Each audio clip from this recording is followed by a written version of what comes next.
David never thought he'd inherit anything from his grandfather. The old man had been tough as nails, working construction his whole life and saving every penny. When the call came from the lawyer's office, David was sitting in his Chicago apartment, debugging code for his latest client. His grandfather had passed peacefully in his sleep, and somehow David was now the owner of a lakefront cabin. The drive to Pine Ridge took 3 hours through winding country roads. David had visited the cabin maybe 5 times as a kid, but those memories felt fuzzy now. What he remembered was the smell of pine trees, the sound of water lapping against the dock, and his grandfather's weathered hands teaching him how to bait a hook. When David pulled into the gravel driveway, he sat in his car for a full minute just staring. The cabin looked exactly like something from a postcard. Dark wood siding, green metal roof, and a wraparound porch that faced the lake. Behind the cabin, the property stretched down to the water where an old wooden dock jutted out into the crystal-clear lake. It was perfect. Too perfect, maybe. David grabbed his duffel bag and walked up to the front door. The key the lawyer had given him still worked, and the door opened with a soft creak. Inside, everything was clean and organized. His grandfather had clearly taken care of this place right up until the end. The living room had a stone fireplace, comfortable furniture, and windows that looked out over the water. In the kitchen, David found a note taped to the refrigerator in his grandfather's careful handwriting. David, this place has been in our family for 60 years. Take care of it like it took care of us. After exploring the cabin, David stepped onto the back porch to really take in the view. That's when he noticed the massive house next door. Where his grandfather's cabin was cozy and natural, this place looked like a movie star's mansion. 3 stories, perfectly manicured lawn, and a pool that probably cost more than David made in a year. The contrast was jarring. You must be the new owner. David turned to see a woman in her 50s walking across his yard like she owned it. She had the kind of haircut that screamed, "I want to speak to your manager," and wore clothes that cost more than most people's rent. Everything about her posture said she was used to being in charge. "I'm David," he said, walking down from the porch to meet her. "Just inherited this place from my grandfather." "I'm Barbara," she said, looking him up and down like she was inspecting a used car. "I'm the president of the Willowbrook Heights Homeowners Association. We need to talk about bringing this property into compliance." David felt his stomach drop. "Homeowners Association?" "My grandfather never mentioned anything about that." Barbara's smile was sharp as a knife. "Things change. The association expanded our coverage area last year to include all lakefront properties. For the good of the community, you understand.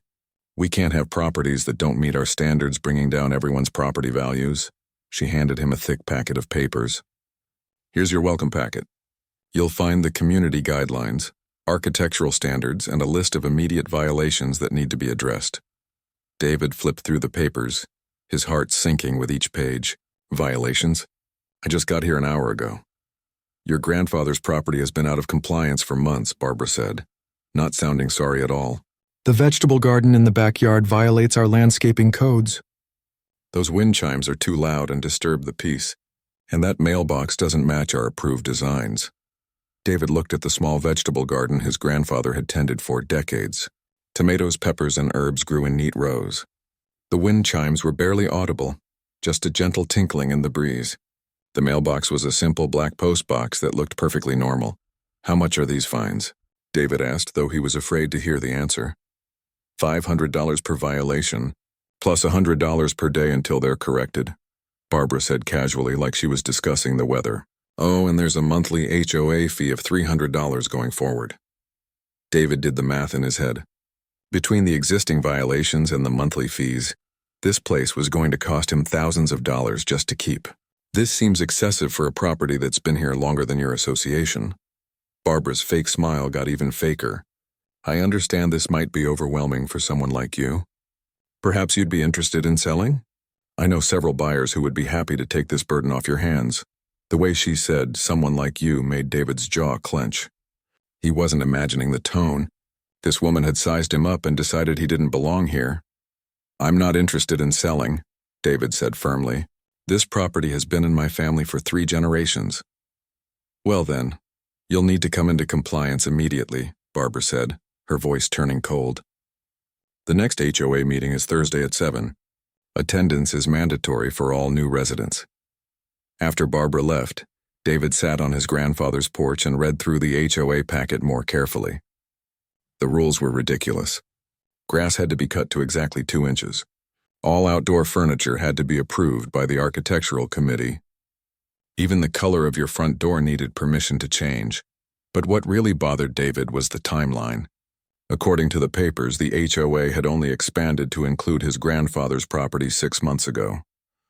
His grandfather had been sick then, probably too weak to fight it.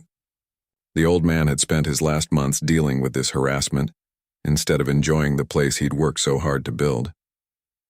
David pulled out his phone and called his friend Tony, who worked in real estate law back in Chicago. "You're telling me they just decided his property was part of their HOA?" Tony asked after David explained the situation. "That's what this woman Barbara claims, says it's for the good of the community." Tony was quiet for a moment. "David, that doesn't sound right. HOAs can't just expand their territory without proper legal procedures, and they definitely can't retroactively fine someone for things that were legal before they took over. So what do I do? Document everything. Every interaction, every letter, every fine notice. And don't pay anything until we can research the legal standing of their claims. If they're pulling what I think they're pulling, you might have a bigger fight on your hands than just some HOA fees." That night, David sat by the fireplace his grandfather had built with his own hands. The cabin felt peaceful, exactly the kind of place where someone could retire and enjoy their golden years. Instead, his grandfather had spent his final months being harassed by Barbara and her HOA. David made a decision that night. He wasn't going to let them bully him the way they'd bullied his grandfather. This property meant something. It wasn't just a cabin. It was family history. His grandfather had worked double shifts and saved for years to buy this place. He'd built the dock with his own hands, planted every tree in the yard, and earned every inch of this land through honest work. If Barbara thought she could intimidate David into selling, she was about to learn she'd picked the wrong person to mess with. David had spent years in the tech world dealing with difficult clients and impossible deadlines. He knew how to research, how to plan, and how to fight when it mattered. As he watched the moonlight dance on the lake water, David started planning his next moves. Barbara might be used to pushing people around, but she'd never dealt with someone who understood that the best revenge is served ice cold. The harassment started 3 days after David met Barbara. He woke up to find an official-looking notice taped to his front door. The letterhead read, "Willowbrook Heights HOA, urgent violation notice" in bold red letters. David rubbed his eyes and read the complaint. Apparently his garbage cans were visible from the street, which violated Section 12.3 of the community guidelines. The fine was $200 plus $50 per day until the violation was corrected. David looked at his garbage cans, which were sitting exactly where his grandfather had kept them for decades, tucked neatly beside the cabin. He walked over to Barbara's mansion and noticed her garbage cans were in almost the exact same spot relative to her house. The only difference was that she had fancy decorative screens hiding hers. David took photos of both setups with his phone. Adding them to the folder, he'd started documenting everything. That afternoon, David drove to the hardware store and bought materials to build a simple screen for his garbage cans. While he was there, he overheard 2 workers talking about Barbara. "That woman's been complaining about every contractor who works on the lake," one of them said. "Last month she tried to get us fired because our truck was parked on the street for 20 minutes. "She's something else," the other worker replied. "Been trying to buy that old cabin for years. Offered the old man half what it was worth and got mad when he wouldn't sell." David filed that information away. So Barbara had wanted his grandfather's property and was angry she couldn't have it. That explained a lot. The violations kept coming. 2 days later, another notice appeared on his door. This time, his outdoor furniture was non-compliant with community aesthetic standards. David looked at the simple wooden chairs and table his grandfather had built. They were weathered but sturdy, and they matched the cabin perfectly. According to the notice, all outdoor furniture had to be from the HOA's approved vendor list. David checked the vendor list and nearly choked. The cheapest approved patio set CE cost $4,000 for basic chairs and a table that weren't half as well made as what his grandfather had built. The next violation was for his dock. Apparently the wood was unsightly and needed to be replaced with composite materials. Another $5,000 expense. Then came a notice about his flower boxes, which were supposedly blocking sightlines. David couldn't figure out what sightlines they were referring to, since the flower boxes were on his own property facing his own cabin. But the most ridiculous violation came on a Friday morning. David found a notice claiming his bird feeders were attracting nuisance, wildlife, and creating a public health hazard. The bird feeders his grandfather had hung to attract cardinals and blue jays were apparently a threat to the community. David had had enough. He decided to attend the Thursday HOA meeting that Barbara had mentioned, not as a compliant new resident, but as someone ready to ask some hard questions. The meeting was held in the community center, a fancy building that looked like it cost more than most people's houses. David arrived exactly at 7 and found about 20 residents scattered around folding chairs. Barbara sat at a table in front, flanked by 4 other board members who all looked like they shopped at the same expensive stores. "We have a new resident joining us tonight," Barbara announced when she saw David. David inherited the non-compliant property at 847 Lakeshore Drive. The way she said non-compliant made it sound like David was carrying a disease. Several residents turned to stare at him, and David felt like he was on trial. "Actually," David said, standing up, "I have some questions about these violations. My property has been exactly the same for 60 years. How can it suddenly be non-compliant?" Barbara's smile could have frozen water. "Mr. Johnson, when the HOA expanded our coverage area, all properties were required to meet current community standards. Your grandfather was notified of this requirement." "My grandfather was in hospice care when these notices started," David said, his voice rising. "Are you telling me you were harassing a dying man?" The room got uncomfortably quiet. One of the board members, an older man named Robert, shifted in his seat and looked embarrassed.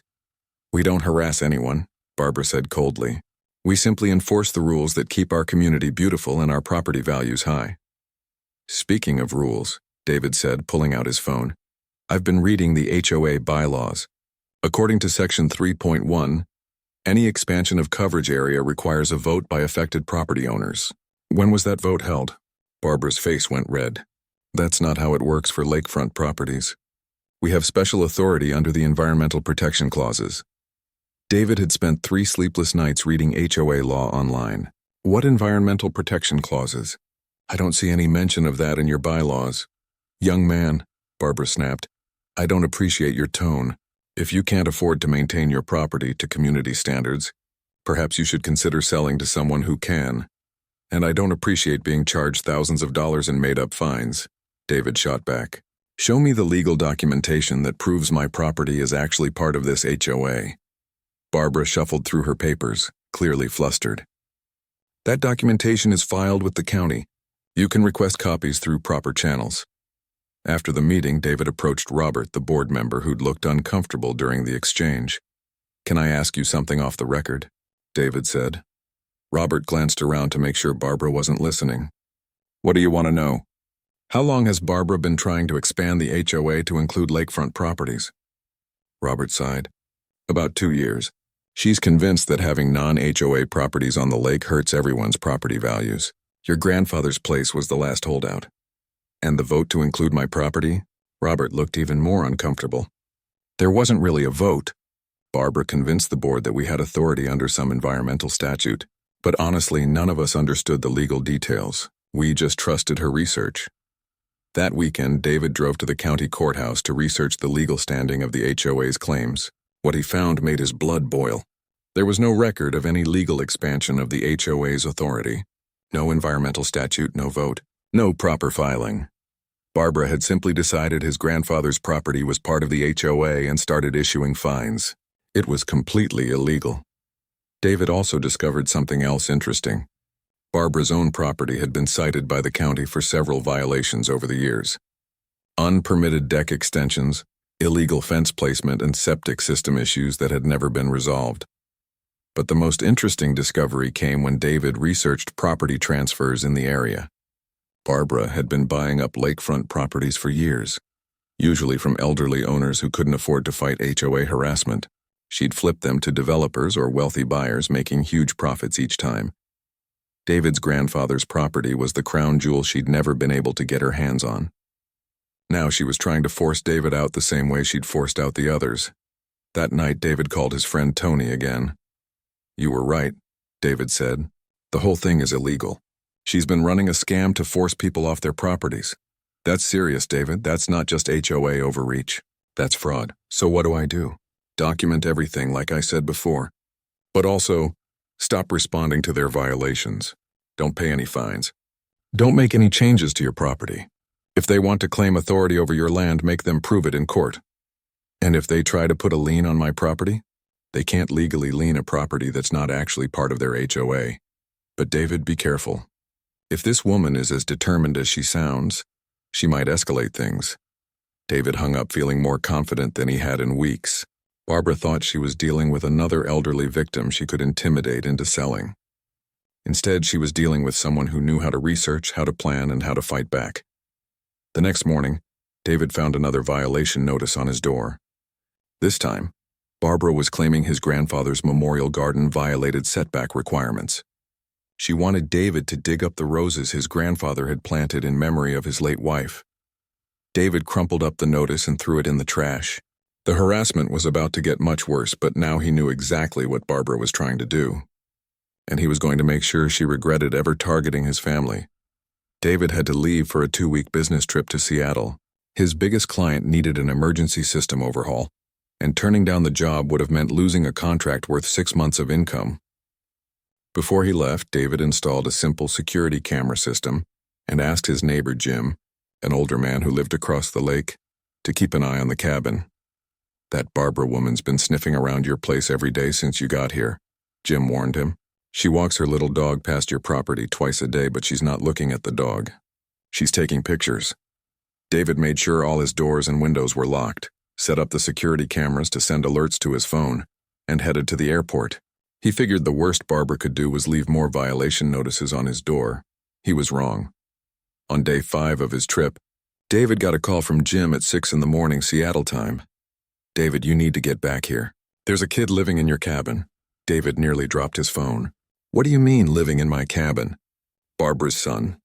Big guy, maybe 30 years old. He moved in yesterday with a truck full of furniture. Changed the locks and everything. When I asked him what he was doing, he said the property was his now." "That's impossible. How can he just move into my house?" "He's got some kind of official-looking papers. Says the HOA took the property for unpaid fines and gave it to him." "David, this doesn't seem legal, but I don't know what to do." David was on the next flight back to Chicago. During the layover, he called Tony, his lawyer friend. "They can't just take your property for HOA fines," Tony said after David explained the situation. "Even if the fines were legal, which they're not, there's a specific legal process for liens and foreclosures." "This sounds like straight-up theft. So what do I do? Call the police?" "Definitely call the police, but also document everything. Get photos, get copies of whatever papers this kid has, and whatever you do, don't let them claim you abandoned the property." When David got back to Pine Ridge, he drove straight to the cabin. Sure enough, there was a different car in his driveway and lights on inside his grandfather's house. David sat in his car for a moment, trying to control his anger. A young man came out onto the porch. He was big, probably 6'3" and soft around the middle, with the kind of face that said he'd never worked a hard day in his life. He was wearing David's grandfather's favorite flannel shirt. David got out of his car and walked toward the cabin. "Excuse me, you're on my property." "Actually, I'm not," the young man said with a smirk. "I'm Tyler, and this is my property now. My mom gave it to me." "Your mom doesn't own this property." "I do." Tyler pulled out a folded paper from his pocket. "Says here the HOA took this place for unpaid fines and transferred ownership to me. All legal and everything." David looked at the paper. It was printed on official-looking letterhead, but it was obviously fake. The legal language was wrong. There were no official seals or signatures, and the document claimed authority that no HOA actually had. "This is a fake document." David said. "You're committing fraud." "That's a serious accusation," came Barbara's voice from behind him. She was walking across the yard like she owned the place too. "Tyler, go inside. Let me handle this." Tyler disappeared into the cabin, and David found himself face to face with Barbara on his own property. "You can't just steal someone's house," David said, trying to keep his voice level. "We didn't steal anything," Barbara replied calmly. "Your property had over $12,000 in unpaid HOA fines. According to our bylaws, properties with excessive violations can be reclaimed by the Association for the Good of the Community. I never paid those fines because they're illegal. Your HOA has no authority over my property. Barbara's smile was triumphant. Actually, we do.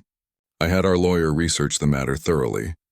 Your grandfather's property was automatically included in our HOA when the county updated the lake management regulations. All lakefront properties are now subject to our authority. David knew she was lying, but he also knew he couldn't just throw Tyler out physically. I want to see the legal documentation for this so-called transfer. You can request that through proper channels. In the meantime, Tyler is the legal occupant of this property. If you don't leave immediately, I'll call the police for trespassing. David felt like he was in some kind of nightmare. His family's property was being stolen in broad daylight, and Barbara was acting like it was completely normal. Fine, David said. But this isn't over. Actually, it is, Barbara said. However, I'm not unreasonable. If you'd like to rent the property back from Tyler, I'm sure we can work out an arrangement. Maybe $800 a month plus utilities. The audacity was breathtaking. Barbara wanted David to pay rent to live in his own house. David drove to the Pine Ridge police station and filed a report. Officer Martinez listened to his story with a sympathetic expression. Sir, I understand your frustration, but this sounds like a civil matter. If there's a dispute over property ownership, you'll need to resolve it through the courts. But they've illegally occupied my house. Isn't that breaking and entering? Did they break anything to get in? David realized he didn't know how Tyler had gotten inside. I'm not sure. And they claim to have legal documents giving them the right to be there. Fake documents. Officer Martinez looked uncomfortable. Sir, I can't determine whether documents are real or fake. That's for a judge to decide. My advice is to contact a lawyer immediately. David called Tony from the parking lot of the police station. They're squatting in your house? Tony asked, incredulous. With fake papers claiming the HOA gave them the property. David, this is way beyond HOA harassment. This is criminal fraud, theft, and probably several other felonies. But you need a local lawyer who can file emergency motions to get them out.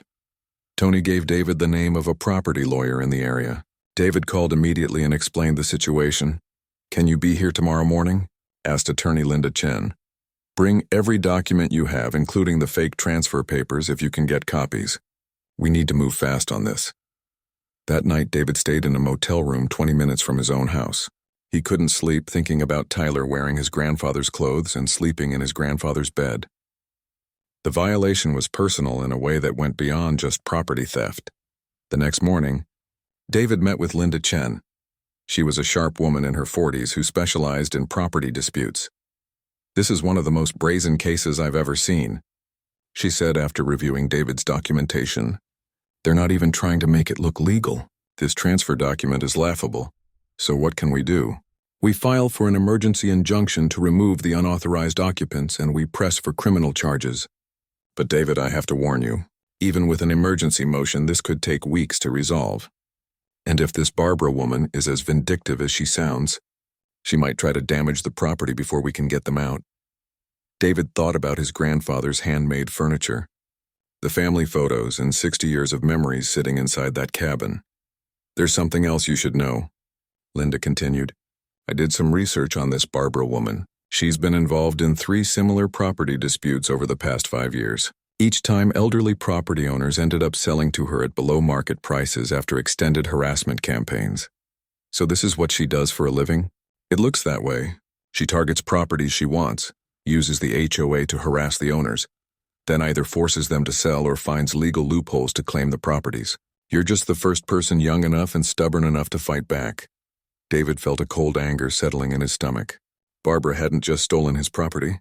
She'd been running a scam for years, targeting elderly people who couldn't defend themselves. His grandfather had probably spent his final months being terrorized by this woman. What's our next step? David asked. We file everything today and request an emergency hearing. But David, I want you to be prepared for the possibility that Barbara might escalate things. People who run scams like this don't give up easily when someone fights back. As David left Linda's office, he realized this wasn't just about getting his cabin back anymore. It was about stopping Barbara from doing this to anyone else. His grandfather had always taught him that bullies only understood one language: consequences. Barbara was about to learn that she'd picked the wrong family to mess with. Instead of rushing into court, David decided to get smarter about his approach. Linda Chen's warning about Barbara escalating things had made him realize he needed to think several steps ahead. If Barbara had been running property scams for years, she probably had contingency plans for when people fought back. David rented a small apartment in town and spent the next week doing something he was very good at: research. He approached Barbara's schemes the same way he approached debugging complex code: find the patterns, identify the vulnerabilities, and map out all the connections. His first breakthrough came at the county clerk's office.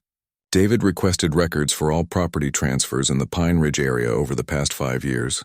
What he found was a clear pattern. Barbara would target elderly lakefront property owners, harass them with fake HOA violations, then swoop in with below-market offers when they got desperate to sell. But the most interesting discovery was in the property deed records. Barbara's mansion had been built in 1998, and according to the original survey, her driveway and a portion of her elaborate garden were actually on his grandfather's land. Somehow, over the years, everyone had just assumed her property line extended to where her improvements ended. David hired a professional surveyor to verify the exact boundaries. When the results came back, David smiled for the first time in weeks.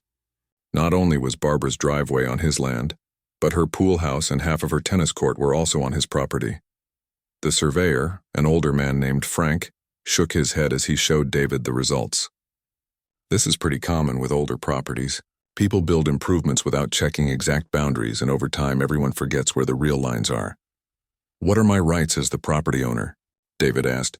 "Legally, you can demand she remove everything that's on your land, or you can charge her rent for using it. Most people work out some kind of compromise, but technically, she's been trespassing on your property for decades." David's next stop was the town hall, where he requested all building permits and environmental reports for Barbara's property. What he found made his blood boil. Barbara had been illegally dumping landscape waste and pool chemicals into the lake for years, and her septic system was failing and leaching into the groundwater. The environmental violations were serious enough to shut down her property and result in massive fines. But somehow, all the reports had been buried in bureaucratic paperwork. David suspected Barbara had connections in the local government that kept her protected. Armed with this information, David made an appointment with the district attorney's office. He brought boxes of documentation showing Barbara's pattern of property fraud, environmental violations, and the current illegal occupation of his cabin. Assistant District Attorney Rachel Porter listened to David's presentation with growing interest. "Mr. Johnson, what you're describing isn't just property harassment. This woman appears to be running an organized scheme to defraud elderly property owners. That's a serious felony. So you'll investigate? We'll definitely look into it. But I have to warn you, cases like this can take months to prosecute. In the meantime, you still need to deal with the immediate problem of getting your property back." David's next move was brilliant in its simplicity. He couldn't throw Tyler out of his cabin, but he could make Tyler's life very uncomfortable. David contacted the utility companies and had all services to the cabin disconnected. Since the property was legally his, he had every right to cancel the electricity, water, and gas. Within 2 days, Tyler was calling David's phone. Furious. "You can't just cut off the utilities. I live here." "Actually, I can," David replied calmly. "It's my property and I'm not paying to provide utilities to someone who's illegally occupying my house. My mom says you're harassing us. Your mom can take it up with my lawyer."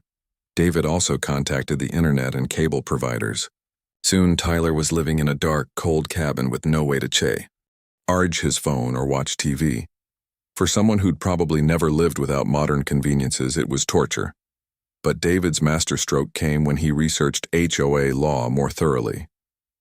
He discovered that if Barbara had been illegally collecting fines and fees from properties not actually under HOA jurisdiction, she could be liable for triple damages under state consumer protection laws. David contacted every elderly person who'd sold property to Barbara in the past 5 years. Most were reluctant to talk at first, but when David explained that they might be entitled to compensation, they opened up. The stories were all similar: harassment campaigns, fake violations, mounting fines, and eventual forced sales at below-market prices. One elderly woman, Helen, broke down crying as she told David about losing the home her late husband had built with his own hands. "She made our last years together a nightmare," Helen said. Every day there was a new violation, a new fine. We couldn't afford to fight her, so we just sold and moved into a retirement community. David helped Helen and 3 other victims contact Linda Chen about potential lawsuits. The more David investigated, the angrier he became. Barbara hadn't just stolen his property. She'd been terrorizing elderly people for years. Meanwhile, Tyler was becoming increasingly miserable in the cabin without utilities.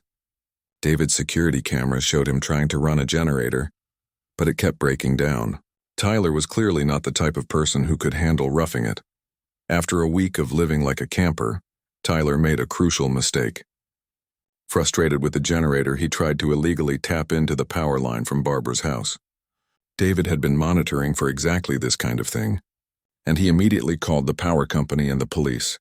Officer Martinez, the same cop who'd been reluctant to help before, arrived to find Tyler red-handed with illegal electrical connections. "Sir, you can't just splice into power lines," Officer Martinez said. "That's illegal and dangerous." "But the power company shut off our electricity for no reason," Tyler whined. "Actually," David said, arriving on scene with his lawyer Linda Chen, "the power company shut off electricity to my property at my request, because this man is illegally occupying my house." Linda handed Officer Martinez the emergency court order she'd finally obtained. "This document orders the immediate removal of unauthorized occupants from Mr. Johnson's property." Tyler looked panicked. He called his mother, and within 20 minutes, Barbara arrived looking furious. "This is harassment," she screamed at David. "We have legal rights to this property." "Actually, you don't," Linda said calmly. "And now your son has added theft of utilities to his list of crimes. I strongly suggest you have him remove his belongings immediately." Barbara's mask of respectability finally slipped completely.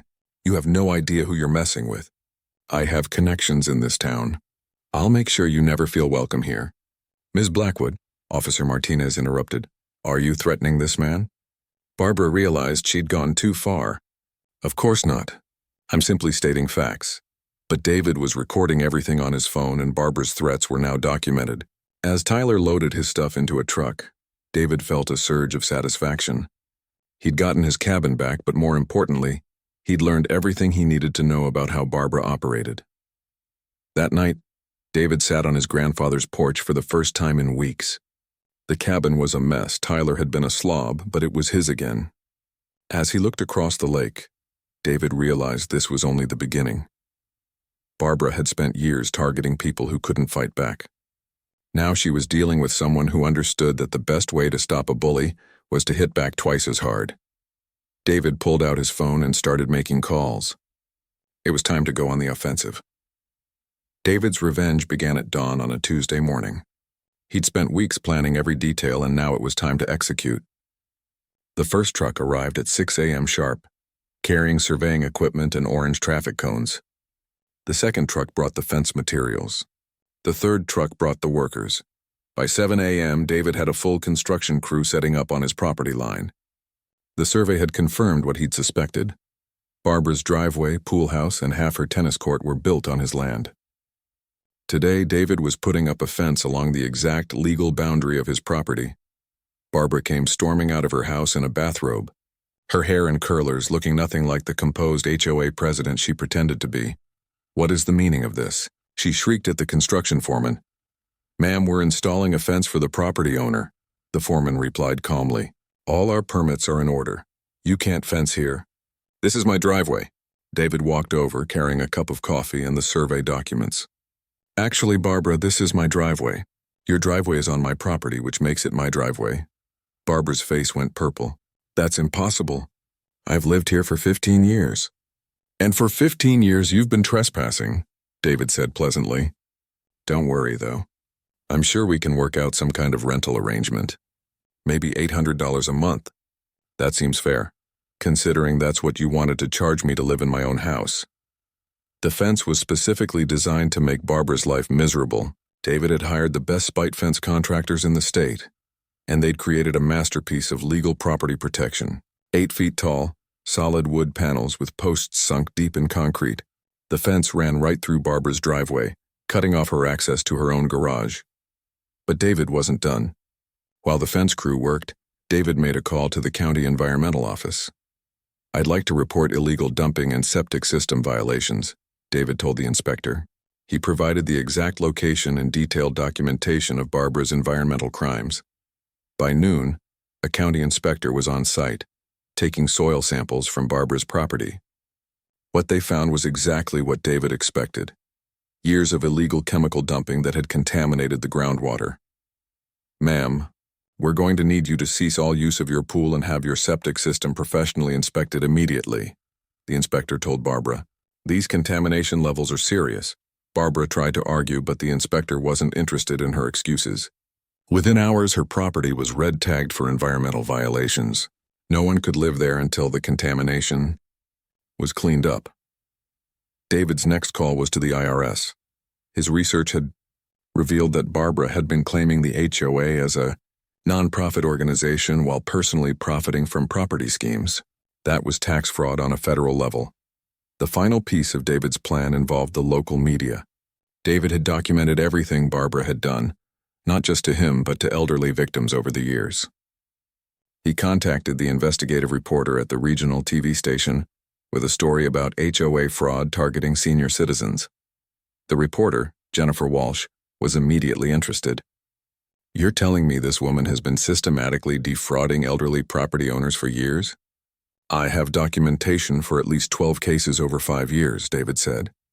"She uses fake HOA authority to harass people into selling, then profits from flipping their properties." The story aired on Thursday night. HOA scam targets elderly homeowners led the evening news, complete with interviews from Barbara's victims and footage of David's fence cutting through her driveway. Barbara tried to give her side of the story, but she came across as defensive and entitled. When Jennifer asked her to provide documentation of the HOA's legal authority over lakefront properties, Barbara couldn't produce anything legitimate. The story went viral on social media. Barbara became the face of HOA abuse, with her photo shared thousands of times alongside stories from other HOA victims across the country. But David's favorite revenge was still the fence. Barbara had to park on the street and carry her groceries a quarter-mile around the fence to reach her front door. Her fancy car sat in the driveway, completely blocked in by 8 feet of solid wood fencing. Barbara tried everything to get the fence removed. She called the police, but David had all the proper permits. She called the county, but the survey clearly showed the fence was on David's property. She even tried to claim the fence violated HOA regulations, but her own fake authority claims had been thoroughly debunked. 3 weeks after the fence went up, Barbara showed up at David's door. She looked defeated, older somehow, like all the fight had gone out of her. "What do you want?" she asked quietly. "I want you to stop scamming elderly people," David said. "I want you to compensate your victims. And I want you to publicly admit that your HOA never had authority over lakefront properties. And if I do that, then maybe we can discuss an easement for your driveway. For fair market rent, of course." Barbara was facing criminal charges for fraud, environmental violations that would cost hundreds of thousands to clean up, and IRS investigations into her taxes. Her son Tyler had been charged with illegal occupation and utility theft. The HOA had been dissolved, and several of Barbara's victims were suing her in civil court. David had won more completely than he'd ever imagined possible. But the victory that meant the most came when Helen, the elderly woman who'd lost her husband's house, called to thank him. "I never thought anyone would stand up to her," Helen said, crying with relief. "She made us feel so helpless." "She targeted you because she thought you couldn't fight back," David replied. "Bullies always go after people they think are vulnerable." The legal settlements took months to resolve, but eventually Barbara was forced to pay restitution to her victims and plead guilty to multiple fraud charges. She lost her house to environmental cleanup costs and legal fees. Tyler ended up moving back in with relatives in another state, his dreams of inheriting lakefront property thoroughly crushed. David kept the fence up for a full year, just to make his point. When he finally granted Barbara an easement for her driveway, it came with strict conditions and a monthly rental fee that helped fund a legal aid program for elderly homeowners facing HOA harassment. The cabin remains in David's family, exactly as his grandfather intended. David had plaques made, honoring his grandfather's memory, and placed them prominently on the fence facing Barbara's former property. But the best revenge of all was the peace David felt, sitting on his grandfather's porch each evening, watching the sunset over the lake his family had enjoyed for 3 generations. Barbara had thought she could steal that peace through intimidation and fraud. Instead, she'd learned that some things are worth fighting for, and some people refuse to be bullied, no matter how powerful their opponents think they are. The lake is quiet now, except for the gentle sound of water lapping against the dock his grandfather built with his own hands. It's exactly the way it should be,